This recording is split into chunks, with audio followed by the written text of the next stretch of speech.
Seder service here the Friday night before Easter. Yeah. The Jewish Messianic Jew who was going through that, trying to explain everything, he talked about the 4 cups. Yeah. And a little bit about what each of the meanings were. And actually, there was a 5th cup later on that was added, the cup of Elijah.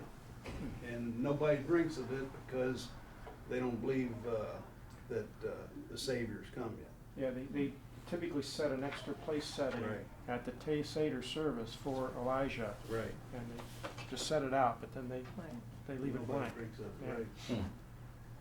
Well, see, Fred, they already knew all this stuff. I didn't. Okay, well, anybody else have anything they'd like to put on the table?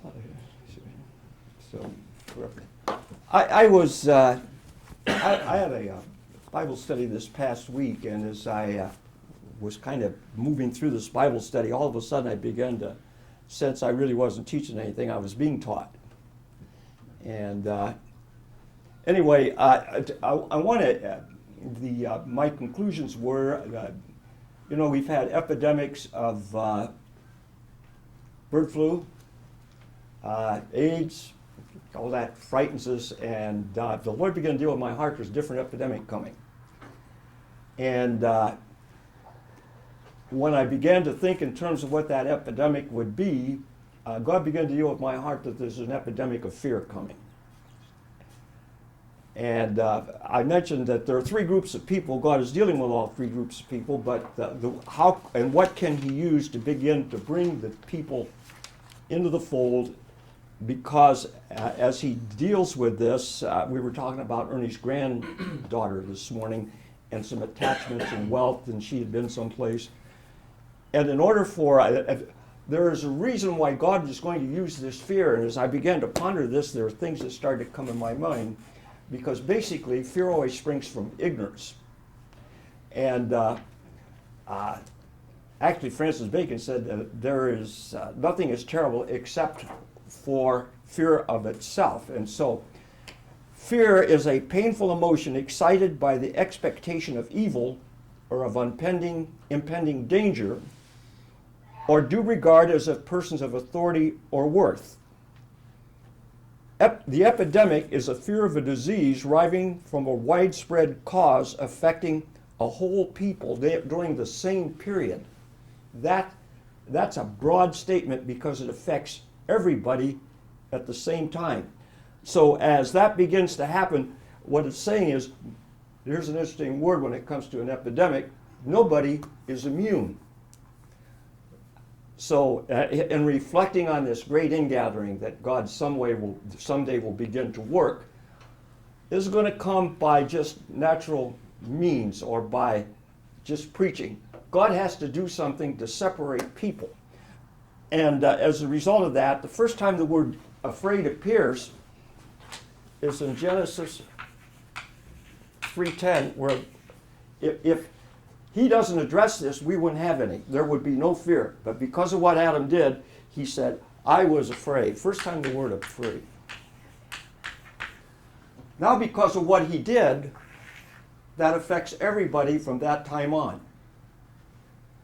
So when I began to think in terms of fear, fear always imposes a threat.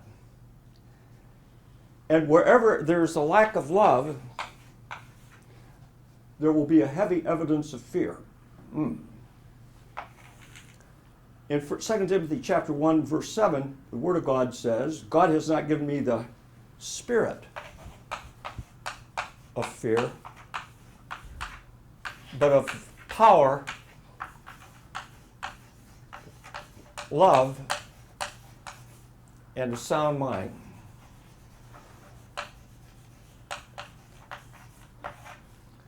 Therefore, when I began to talk about this expression of fear, fear is not psychological in this context.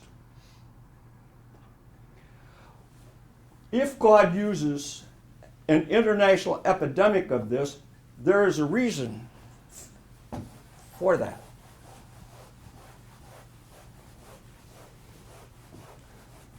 Wherever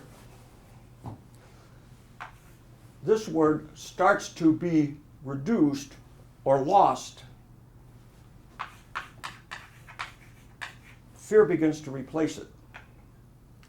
In Matthew 24:12, it says, the love of many Sure wax cold. waxes cold. Now, this is cold love. This was what affected the Laodicean church, because the love for that whole church became cold. We live in it. So we have all kinds of preaching today, one spectrum to another, but it lacks something. It doesn't lack volume or content, but it lacks a basic, that's love, because we got more preaching today on all over than we've ever had in the history of the world. But it isn't affecting the core. For example, when you go back and talk to all the Christians that you're talking about who are indifferent to each other in marriage, or they've separated, or they've gotten divorced, that's what's lacking in the heart. Jesus said that because the love of many would be cold, iniquity would abound. You get to the point where now you can't tell anybody anything. You see. When that begins to happen, this word takes over, and all kinds of things begin to fill the vacuum for this word fear. I have two questions. First of all, what's iniquity? I'm sorry? What's iniquity? Iniquity. What is it? I say it again. What's iniquity? Oh, sin and iniquity are not the same. Have you heard? You've heard of the term iniquity? Yeah. Okay. I just don't know. I'll explain it to you.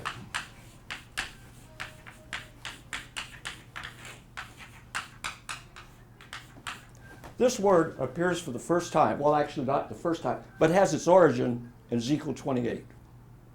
This word is introduced into the universe before there's ever an earth. Satan, who was God's prime minister, violated God in 5 different areas by exerting his will against God. He was the anointed cherub. That's in Ezekiel 28. When I go to Isaiah 14, you'll find out exactly what he did. 5 times he says, I will. The minute that he exercises his will against the will of God, the universe has lost its harmony. The minute there's a second will that opposes God, there is no harmony. He rebelled in heaven, took 1/3 of the angels with him. Then apparently God sets out a new program, but he says to the anointed cherub, he says, because iniquity was found in thee. Thou wast perfect in all thy ways from the day that you were created until iniquity was found in thee. So this was introduced by Satan, and it's irrevocable for him because he introduces this violation of God. We come to man on the face of the earth gets visited by Satan now, and as you know, he's tempted, and he listens, and he falls by listening to the suggestions to violate God. He doesn't introduce the violation. He listens as God's new creation. Then he acts on what Satan has put in his ear, and he violates God. And now iniquity inhabits him, but it doesn't have a definition for him until he goes out and he does something in some kind of an act that violates God, and for him it becomes sin. This becomes an act. 2 laws are at work in every human being on the face of the earth. The minute a child is born into the world, he is born in this principle. Behold, I was shapen in iniquity, and in sin did my mother conceive me. That's why you never teach him to do the wrong thing. He comes forth, and you got to start teaching him to do the right thing. Because of this law, the minute he comes out of the womb and he now can do something to violate what you told him not to do, he sins. Whenever you do what God tells you what you shouldn't do, you sin. But because of Christ's sacrifice, we have the means to have that cleansed from us. But God is constantly trying to eradicate this in us. This is before the foundation of the earth, introduced by somebody who cannot be redeemed because he introduced it. This is a result of what I've received because of that transaction.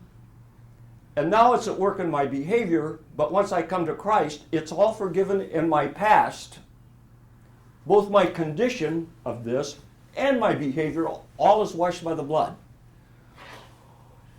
Once I start this process of being born again, God only begins to deal with this. This condition has been eradicated, but all of the evidence is still with me, I can sin.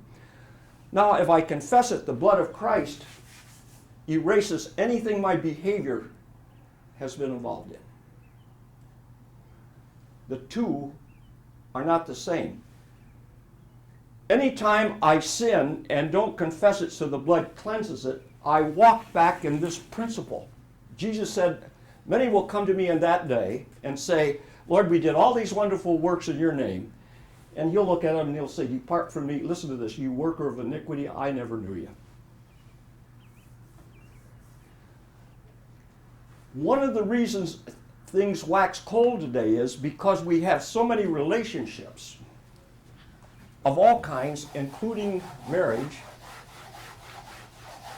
where this exists.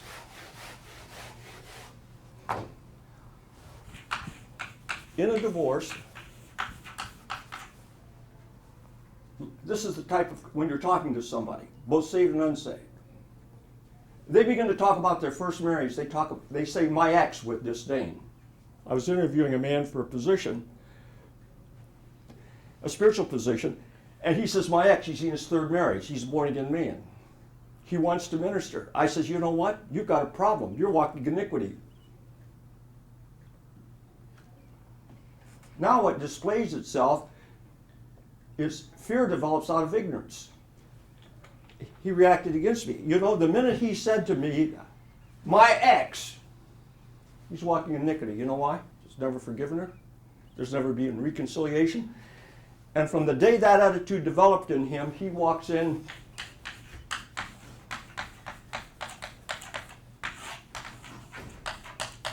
cold love. Now Jesus said at the end of the age, what would be happening is the entire population would be growing cold. People would be divorcing. Love starts to be eradicated. And when the eradication of love takes place, this begins to take over because nobody's getting rid of the sins that they committed. They commit their sins and then continue to walk in them, become blasé, and frankly, what rises in its place is blame. It was really your fault.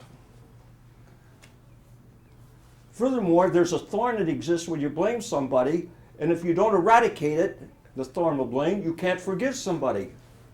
The minute there's a lack of forgiveness, love is waxing cold. Unforgiveness ultimately just pushes this matter right to the top of the roof. God says, because of that, he said, he has to begin to do certain things, because when you eradicate this, then fear begins to take over. If somebody says, what kind of fear? Let's say, for example, this couple just got divorced and there's a child. Instantly what this woman's going to be is afraid of her security. So right here, she's going to fear security. What's going to happen to me? What does that do with God?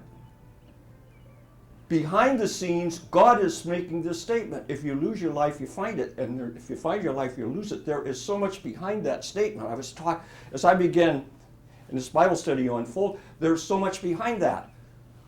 What will you hold to in life that God says you got to give up? This person who has just gone, this woman with this child, just going through this divorce, is fear of her security. If she knows Christ, the first thing God wants to deal with her is one thing. I want you to cut loose of your fear of security and trust who? God. God. That's right. But in Matthew chapter 16, if she's holding on to this, that's what she's living in.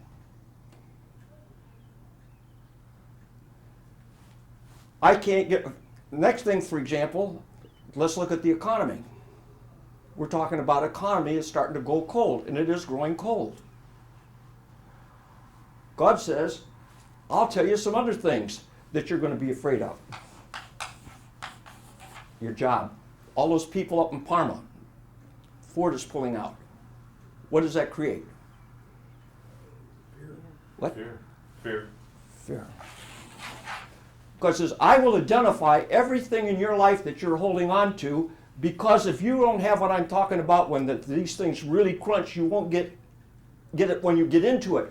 You must have a freedom from fear before God gets into these things, because if not, you'll get cardiac arrest, and I'll show you where that's going to happen. It's good. Is this, I want to know if this is the same thing you're talking about. I see a trend of a fear of saying the wrong thing, doing the wrong thing in the name of love, like political correctness. Is that along the same lines what you're talking about? All of it's along the same lines, because we're getting, God says, fear one thing. Who? Fear me. Now, I want to direct your attention to something in order to get the fulfillment in 1 John chapter 4. There's an antidote for this. I can tell you the antidote, and I can tell you how to get saved, but if you don't act, you can't get saved. You follow me? The antidote is, because he says it, best thing to do is go over and read it. 1 John chapter 4.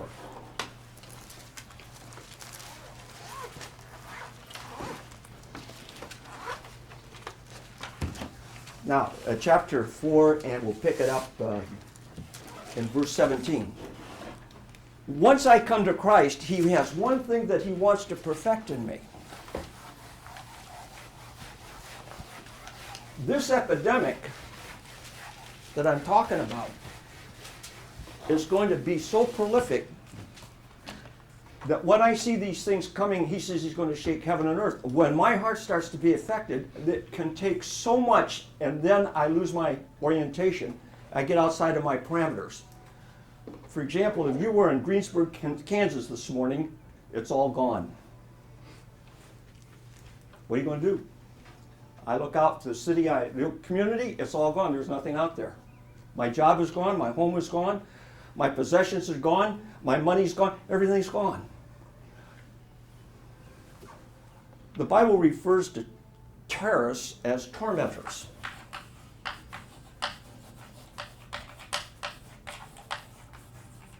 Now, in 1 John chapter 4, I can read this. Everybody will agree with it because we can read it. You remember the Al-Qaeda connection? Remember that book? Right. Didn't it really ring your bells? When I read that book, I have to admit, when I put it down, I was afraid. You agree? Right. Today, that thing doesn't mean anything to me. It's as if it is disappeared from the scene. But the day that I finished reading that book, I could hardly breathe, because I said, this is exactly what's happening. Don't you agree? It is. This book is happening right by the numbers. The Trojan horse is being dragged into America, and very soon all hell's going to break loose because we're blind. Now, in order for me to get through what's going to happen, I have to have going in what I'm going to tell you. Now, when I tell you, it doesn't mean that you've got it, but it does mean you can ask for it. If I present something that you can't ask for and get from God, everything that we say has no value. Why? I believe the next ingathering is going to be that when these people move into this 1 John chapter 4, they are going to be the precursors of those that will be part of this great ingathering, because when it happens, the people are going to run to the church saying, is there anything to this? Help. They're not going to be interested in anybody. They're just going to say, is there anything to this? because we know there is, in the midst of this hell breaking loose, I can stand there and stare it right in the eye. It has no bearing on me. As I was teaching this, I kept seeing this thing. God began to show me, for example, one of the things that flows into this tormenting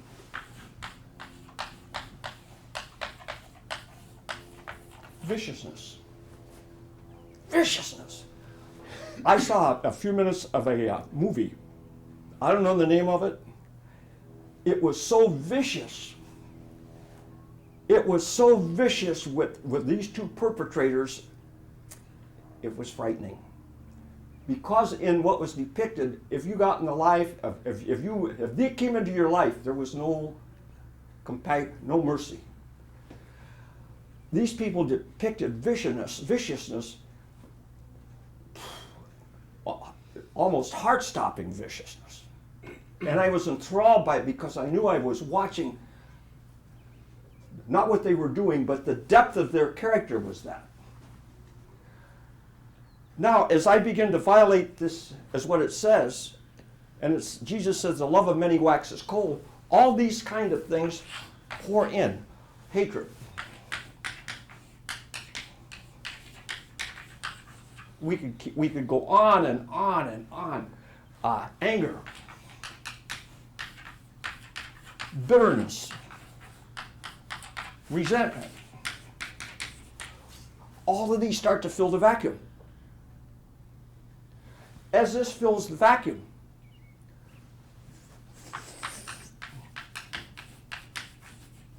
fear does that. A man and a woman get divorced. The man comes to the house, he's all bent out of shape, and the wife gets terrified, he kills her.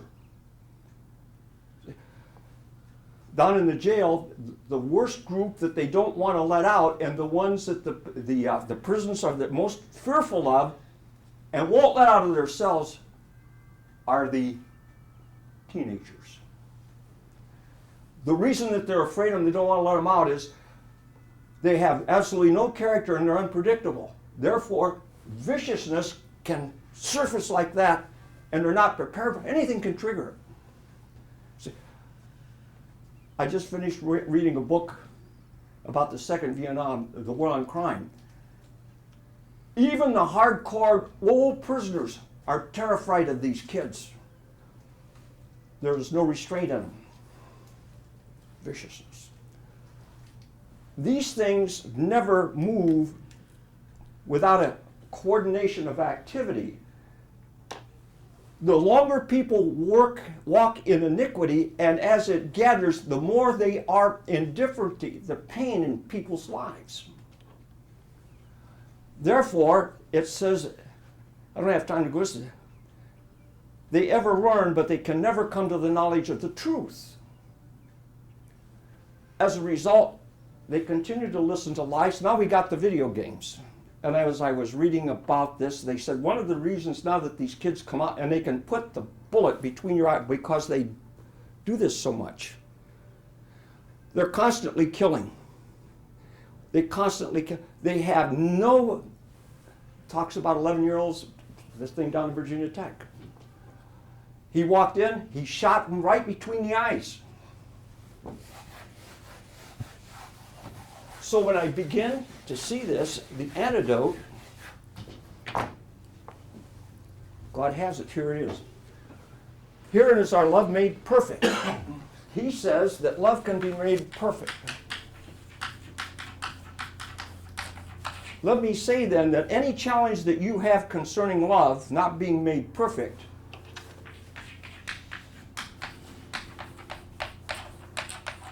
keeps that in tow, and it affects your relationship with Christ and with others. If I don't say, make your love perfect in me, you say, well, how does that happen?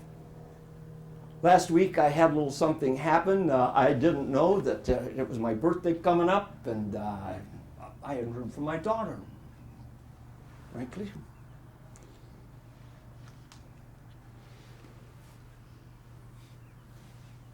Got a little bit ticked. So I drive down on Saturday to Marshall's. Bradley disorients me because there's a car in the parking in the driveway. So I go in, I think, well, they got company. I walk in, there's my daughter and her husband sitting in the living room. His wife brought him up. Early that morning, God began to deal with my heart on this little thing about letting it go, and I'm preliminary to my going down there and finding out that they're here. God was now working in my heart, tempering with, reasoning with me not to let that stay there. And as I drove down before I ever got there, I was thanking God that He had worked in my heart to start pulling that little tick out. By the time I got there, it was perfectly gone. What is that? That is the love of Christ. See? But if the little ticks don't get up there, I won't know the process or see what God does as He starts to remove it. What He is working on is perfect love. If I don't have this, I'll never get it once all this other stuff breaks. And if your husband has it and the wife doesn't, she can't get it from her husband. You've got to have it going in. Secondly, there is no fear. That's what it says. There is no fear in love. If there is no fear in love, what must I be separated from? I got to be separated from my wife. Somebody says, what do you mean be separated from her? Got to give her to God. If I hold on to her and whatever's happening, well, I got to give my husband, got to give my kids, whatever holds me, God says you've got to be separated from it, because anything that you hold on to, when these type of things happen, will bring fear to your heart. I'll look at it and I'll say, I'm going to lose my wife. What will happen to my children? God says, let them go. In Matthew chapter 7, He says, if you love your children or your wife more than you love me, it doesn't work. My house, my home, my health, God says, let it all go. Somebody says, easier said than done. I first agree with that. But anything in my life that I'm holding on to, when it's threatened, will bring this word fear. When He says perfect love casts out fear, I now live in a condition where I've given it all to God and I trust Him. We go out here this morning and say in the congregation, how many trust God? Everybody. No, you won't find that true. But here He says, perfect love casts out fear, because fear hath, here it is, torment. I went back to the tormentor. He's the terrorist. What terrifies me is not the Arab, it's the fact that I might lose my job, I might lose my wife, I might lose my husband, I might lose. Anything that comes up on the I might lose scale, God says you got to be separated from it. Why? Because if you're not, you have a fear of whatever that attachment is, you're going to lose it. God says, I'm talking about you losing your life. You say, I read that, but He says, I'm also talking to you about finding your life. If I read that scripture, I'll read those two aspects. He says, look behind the scene and see what's attached, that you're attached to when I make this statement. Otherwise, I say, well, if I lose my life, I find... No. God says the only way that your testimony can stand up is that you had no fear for your life and you overcame. In the Old Testament, there's no conquering, no overcoming. In the New Testament, it's all overcoming in this process. People say, well, you know, I don't know about church and religion. That's not the point. Now, how do I know this is going to be an epidemic? She's making a phone call. I'm sorry? She's making a phone call. Okay, well, but this epidemic, He says, I'm going to strike heaven and earth and I'm going to shake everything. So when He begins to say that, I got to listen to that. And I've got to, if I was in Kansas this morning, or maybe Katrina, all these are forerunners.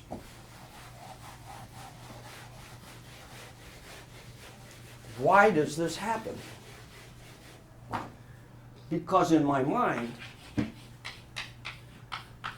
every day that I get up, my mind runs between these two tracks. For example, when you get up tomorrow, some of you may have children you got to send to school. That's part of my tract. I know what I'm doing this first thing morning. I get out of Caribou and I have my coffee. Then I have 2 jobs I'm going to get out. Then I want to get my car service and so on. So those are my parameters. when you go to Kansas City, or that Greensburg, Kansas, these people no longer have these parameters. When I move you beyond what's normal, and you get beyond those, fear sets in because I project ahead and say, what's going to happen to me? God says, I'm going to happen to you. This doesn't happen by simply somebody telling you. You're the one that has to ask for it, because when you get perfect love, you have a sound mind.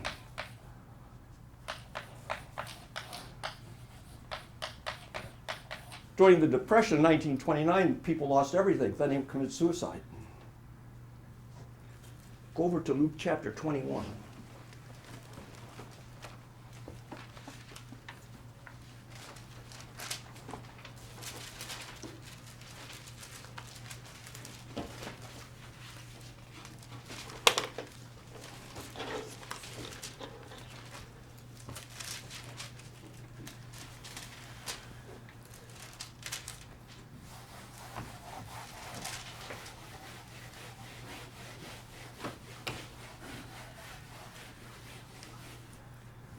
They say that this thing of these bombs and so on, it's not if it's going to happen, it's when it's going to happen. But because it hasn't happened, people begin to get lulled to sleep.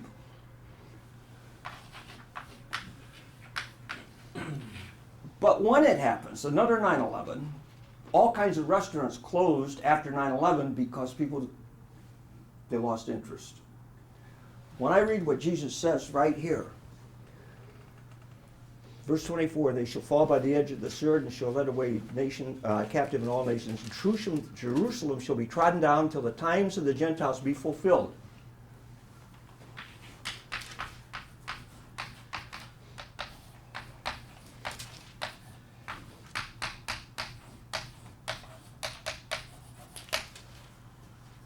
On June 7th, 1967, 5 o'clock in the morning, the Jews took the old city. Times of the Gentiles, when they took the old city, was fulfilled.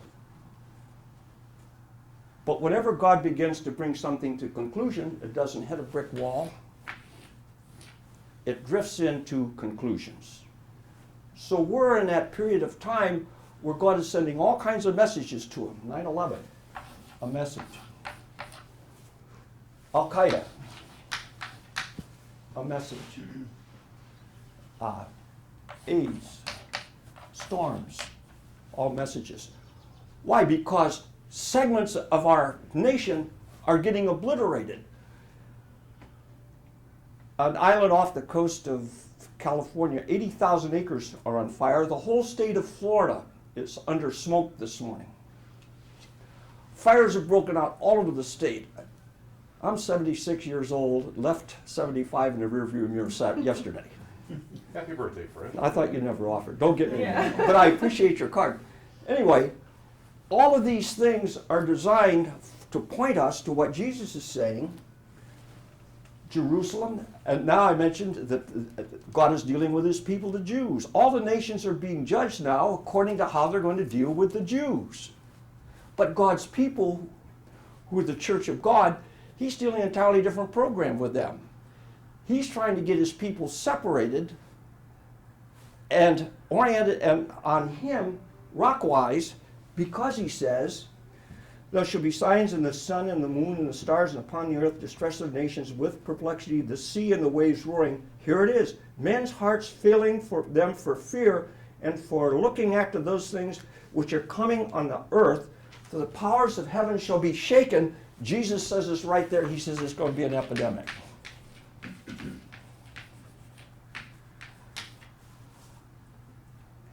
And it won't be like anything you've ever seen.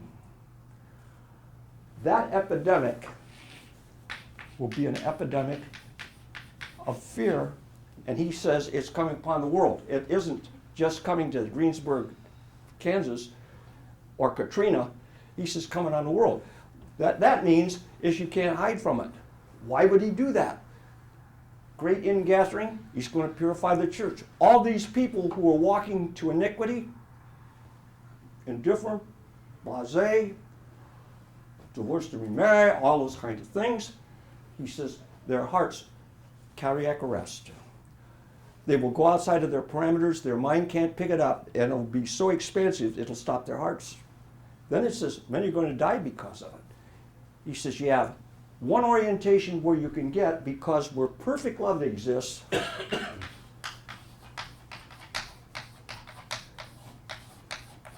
you have my presence. Not in the building, here. Until I can experience that, I'm tied to every one of these things, my job, my family, and that's nothing wrong with that. I want you to release me to Christ so I can experience this perfect love. Do I have it? No. Is God working on it? Yes. How? Every incident of challenge that he brings, the little picks, the little things, the little aggravations, he says, I'm working now to perfect you on that. Give it up. Little something happens, you start to grow cold. Maybe a little indifferent toward you today. No. He says, as long as you carry some indifference, you slip over into Matthew 24, your love is cold. He says, your love can't be cold. He says, because you were neither hot nor cold. Listen to what he says. He says, I'm going to cast you out. I'm just going to spit you right out.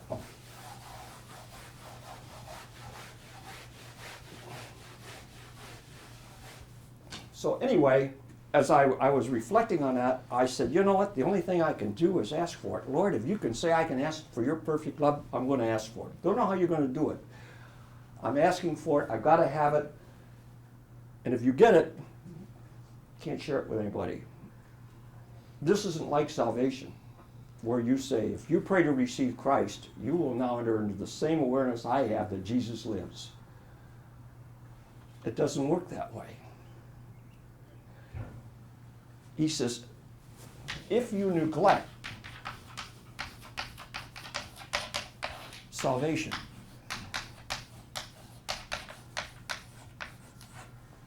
that's not just being born again. That's another couple of words to look behind and see what they mean to me personally.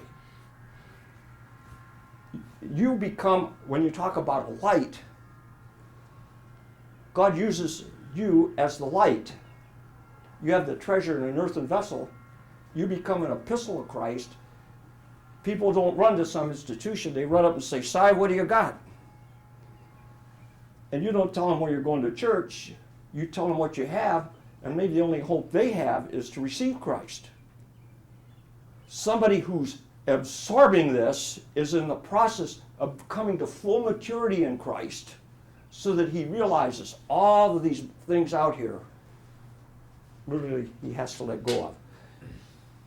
And even if you make the decision, it isn't going to happen overnight. God will challenge you on something and say, you know what, you said you're giving up, you're letting go of that. Bang, something happens there, you didn't let go of it. I didn't let go of it. I've got to repent of that. Didn't let go of it. But I want to let go of it. If you want to let go of it, I'll help you. Meaning what? That it's gone right? No. A week later, he might say, it's time for me to take it away, and you say, take it. It's like after I read that book. Whew. I read that book, and I said, oh, does anybody in our government recognize that this guy has laid it all out? I was almost choked. It was awesome, wasn't it, Bill? Just awesome. And now they're talking about the Albanians, and publicly now, about these Albanians. It was already in the book. They have the Albanian mafia, weren't they? They're talking about these guys down at Fort Dix, you've been reading about this Albanian mafia group and so on and so forth. Like this is brand new. We've known that a couple of years, haven't we? I read about that. I said, they're getting clued in. The guy that did that shooting in Utah in that mall, he was an Albanian. They've linked him to him. He's part of a network. They're putting it in the paper like, oh my gosh, this is brand new stuff. I knew about that 2 or 3 years ago, right? I'm looking at that and I'm saying, they're writing that in the newspaper like this is some revelation. Did you read anything about that? I read it and shook my head. I said, and this is just this one place that they're talking. This is all over the country. All over the country. I have a question.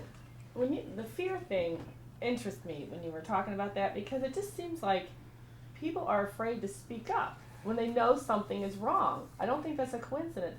like for example, out in Richfield, they want to put in a giant mosque in a relatively quiet town. And not only a mosque, but have two houses on that same property become families. So it's like a commune. The whole city of Richfield, town of Richfield, was against it, but the leaders were so afraid They're afraid. to say anything that they're letting them do it. And that's what is that what you're talking about, kind of? Actually, I'm going to speak in there 2 weeks from this morning. I'm going to deal with that. I will give you a clue about what that's about. The clue is, here's what God removes. He removes the mighty man, the man of war. He removes the judge, the prophet, the prudent, the ancient, the counselor, the cunning, and the eloquent.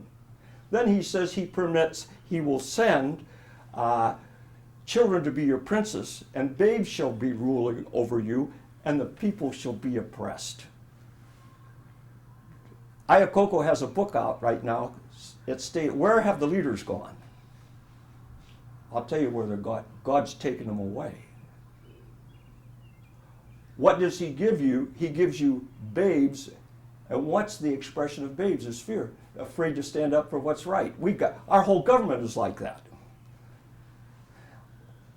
The guy who was governor of New Jersey comes out publicly that this guy in Israel says, hey, that governor is gay. He and I had an affair. Oh, finally, governor fesses up and he says, I'm gay. He leaves his wife for this guy under the situation. Let me tell you what he's applying for. Maybe you saw it in the paper. He's applying to be an Episcopal priest. Are you kidding me? Yeah. He'll fit right in with the Well, Episcopalians. he was on TV in an interview about 6 months ago saying he's finally found peace, and Yeah. a priest told him Yeah. that this was the way to go. He needs to be honest with Yeah. himself and others. Yeah. Totally honest, so he's finally found himself. Well, you And- can't say a piece of hell, though. And he's Yeah. left his wife and his children, and he's run around with another guy. I find that a little awkward to Yeah. In the take. name of God, by the way. But what has happened, we're afraid to call evil good and good evil today because of this word. See, a people lose their character. What I quoted you is in Isaiah chapter 3. God's whole program is when people get like you. If you read Daniel chapter 4, here's what he says. I will put the basest of men to rule over you. You know why? The people end up not knowing the difference. What do we have again? Ignorance.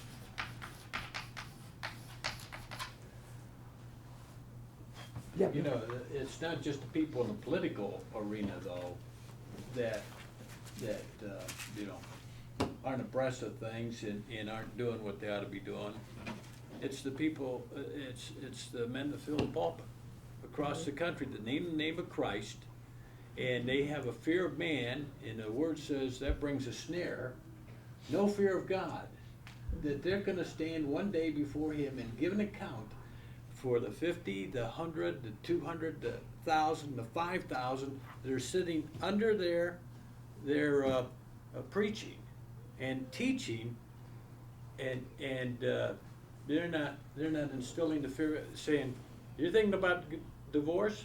Don't even think about it.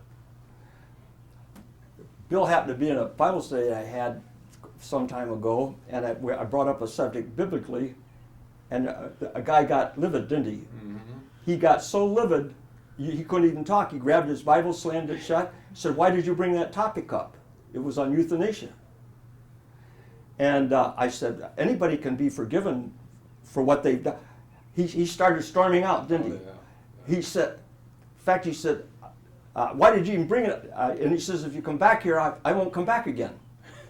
Now this with euthanasia. Know what we found out? What I found out was he pulled the plug on his father. Maybe God touched a hot button in his heart on what he did, but what he did lies dormant in his heart until God pushes the button. All of a sudden there's a flare in his heart about his behavior. Now I'll tell you something else. When people are afraid, they don't want to hear the truth. The truth makes them upset. You see. So if I can keep you tranquilized in a state of, let's see, complacency, I got you. The devil has us right where He wants us. Because when this happens, two types of people will die. First of all, they're Gentiles. It's going to affect the whole world.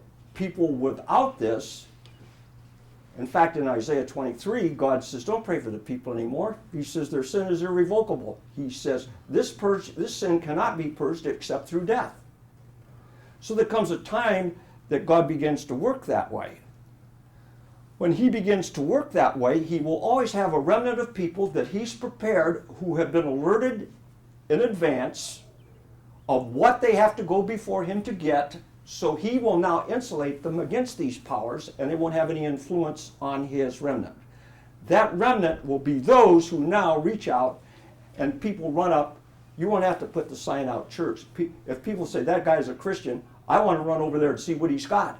Because is it true? Nobody's going to argue with us at that time. You see, it will be demonstrated in the life of the people, which it isn't today for the most part. You see, God says, I want you to have perfect love. Nobody can give it to you. You can't. All you can do is say, Lord, whatever it takes to get me there, please get me there. Based on what Jesus said right there is the fact that it's going to be an epidemic. There will be an epidemic of fear. It'll make all of those threats of bird flu look like a box social. If I go back over to Psalm 140, verse 13.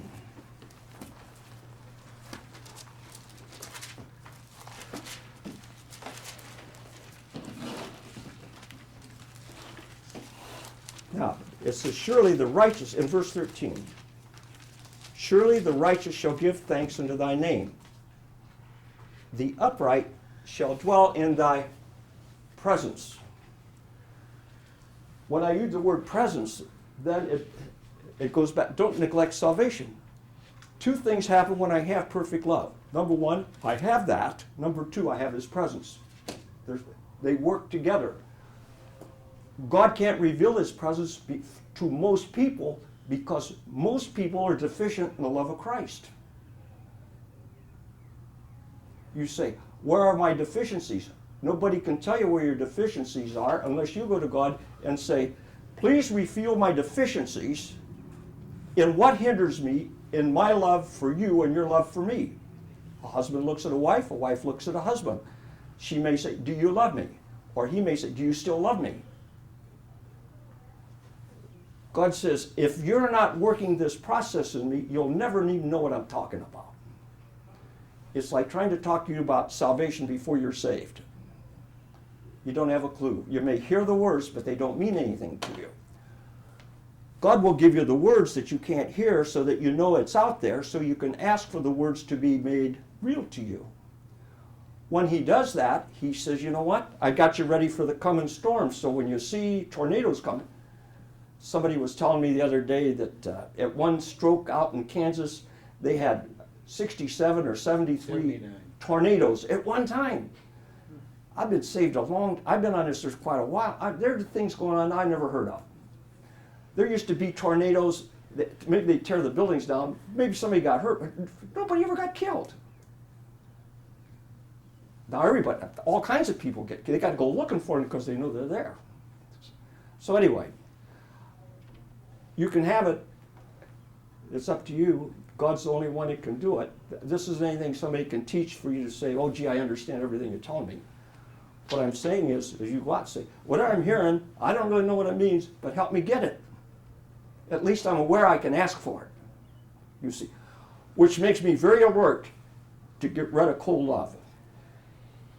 It's amazing if you ask God to show you how many times cold love starts to stir up. Maybe against your wife, or against your mother or father, or something. All of a sudden, and cold love is this way. I just don't really need him that close to me anymore. I just think I'll kind of ignore him. It's cold love. The minute that happens, that's exactly the way I start reacting to Christ.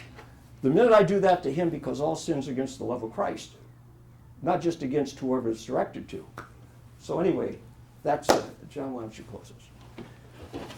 Heavenly Father, thank you so much for what you laid on Fred's heart to share with us. And Father, we just pray that you would guide us so we don't walk in iniquity, and we do our best, and you would guide us to do our best to stay out of cold love. Father, prepare our hearts now as we hear the message that you've laid on Pastor Tim's heart, and help us to not just hear it, Lord, but to do whatever he lays on our hearts to do. So we'll be doers of your word and not just hearers. Lord, we thank you for this time. Thank you for this day. Just thank you for all your blessings. And pray this in your precious name. Amen.